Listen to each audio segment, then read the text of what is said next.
우리 크리스천들이 가질 수 있는 이스라엘 회복에 대한 오해 세 번째는, 구약에 보면 이스라엘의 회복에 대한 예언이 많다. 오케이, 좋다 이거야. 그런데 그 예언은 포로들이 돌아올 것이다, 땅이 회복될 것이다, 또 영적으로 막 회복되는 이 이스라엘 회복은 바벨론 포로에서 돌아와서 그때 다 성취된 거 아니냐.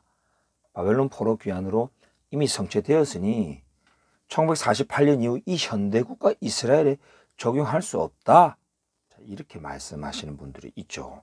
이것은 성경의 예언에 대한 오해에서부터 출발한다고 볼 수 있습니다.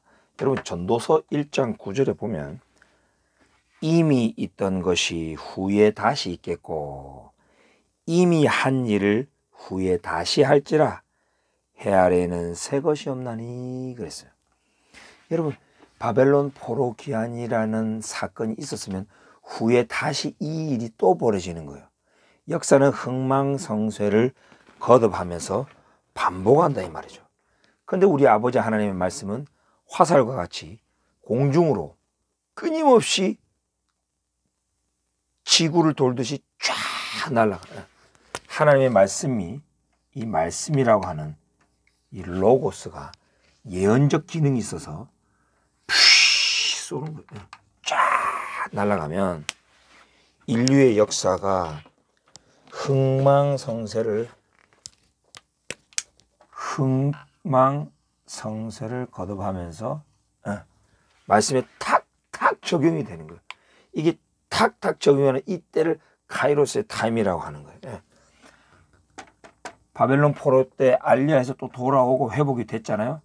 그러면 다시 또 망한단 말이죠. 그때 또 다시 또 1948년에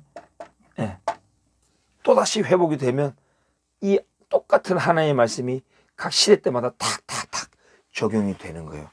영원한 하나님의 말씀이라고 하는 그 화살표에 흥망성쇠를 거듭하는 역사의 사건들이 거듭 반복하면서 예언이 성취가 되는 거예요.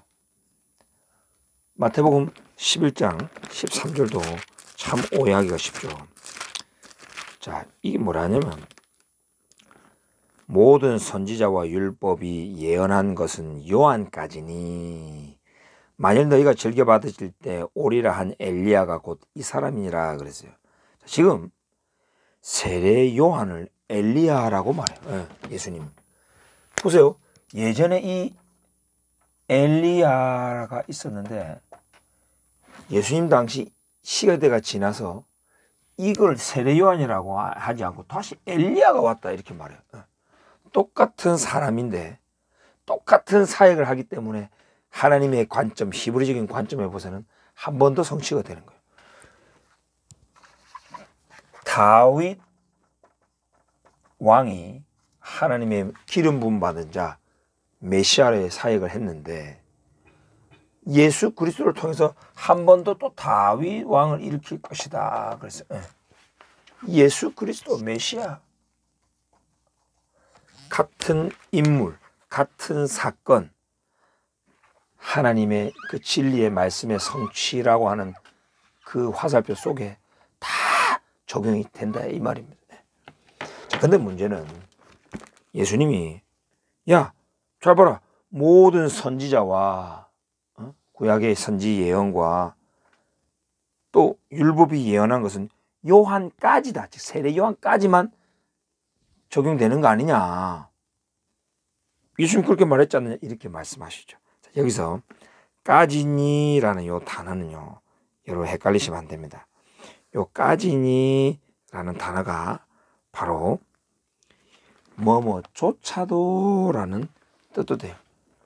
자, 요게 또 어디에서 쓰였냐 하면은, 자, 여러분 7번씩 70번이라도 용서해줘라 그러죠. 여러분 여기 요한 까지니 할 때 그 까지니라는 그 헬라어 단어가 7번씩 70번이라도 용서해줘라 할 때 요 이라도라는 요 단어 똑같은데, 이라도 요한 까지니 같은 헬라어. 이게 2번 조차도란 뜻이에요. 여러분, 조차도. until까지니 뜻이 아니고, 물론 이런 뜻도 가끔가다 있지만 여기서 이 until 뜻이 아니에요. 요한까지만 적용되면 요한 이후부터 예수님의 십자가 사건, 부활 사건, 승천, 재림 사건, 영원한 하나님 나라 사건, 이 중요한 사건들은 그러면 구약에 예언이 없나요? 있죠.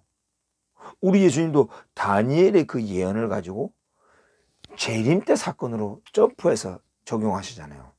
모든 구약의 예언이 세례 요한까지만 된다 그러면 이게 앞뒤가 안 맞아요. 자, 요 단어가 예수님이 쓰셨던 요 단어에 또 쓰였어요. 자, 그럼 형제가 여러분에게 잘못했을 때 7번 곱하기 70번씩 490까지만 490번까지만 용서해주고 491번째부터는 패도된다는 얘기인가요? 아니죠. 490번조차도 용서해줘라 이 말이죠. 네.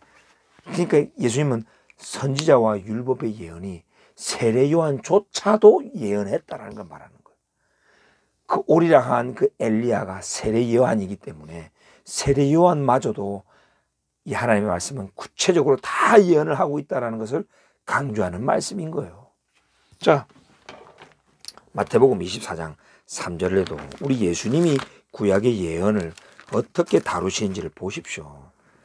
예수께서 감람산 위에 앉으셨을 때 제자들이 조용히 와서 이르되 어느 때에 이런 일이 있겠사오며 또 주의 임하심과 세상 끝에는 무슨 징조가 있사오리까. 자, 예수님의 임하심과 세상 끝에는 무슨 징조가 있겠습니까 하면서 쭉 난리 소문이 있을 것이다 말하다가 15절에 너희가 선지자 다니엘이 말한 바 멸망의 가증한 것이 거룩한 곳에 선 것을 보거든 읽는 자는 깨달을진저. 다시 말하면 다니엘서의 예언을, 그죠? 이 다니엘서는 아주 가까운 미래에, 그죠?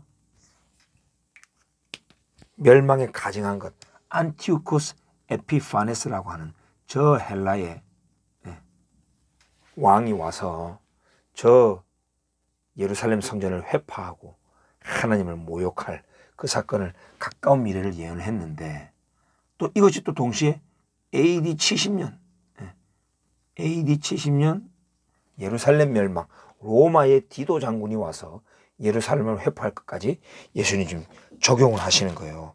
그때는 유대에 있는 자들은 산으로 도망해라 하면서 큰 환란이 있을 것이다 하고 예루살렘의 대환란, 예루살렘의 멸망을 예언하죠.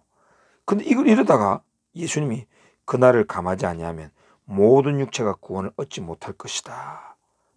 번개가 동편에서 나서 서편까지 번쩍인 것 같이 인자의 임함도 일할 것이다. 이 환란 후에 즉시 해가 어두워지며 예수님이 이제 구름 타고 내려오신다. 마지막 정말 완전히 예수님의 재림 때까지 동시에, 자, 다니엘서라고 하는 저 구약의 예언 하나를 가지고 가까운 미래, 그 다음에 조금 더 먼 미래, 그리고 완전히 마지막 시대까지 동시에 화살을 쏘아버리시는 거예요. 그러니까 구약의 예언을 이렇게 이스라엘 회복과는 관련이 없다, 바벨론 때만 성취됐다라고 하는 건 잘못 이해를 하는 거예요. 이게 하나님의 말씀은 현대국가 이스라엘의 회복, 오늘날 벌어지는 알리야, 저 땅의 회복, 국권의 회복까지 구약의 예언이 다 지금 말하고 있다는 것 여러분 아셔야 됩니다.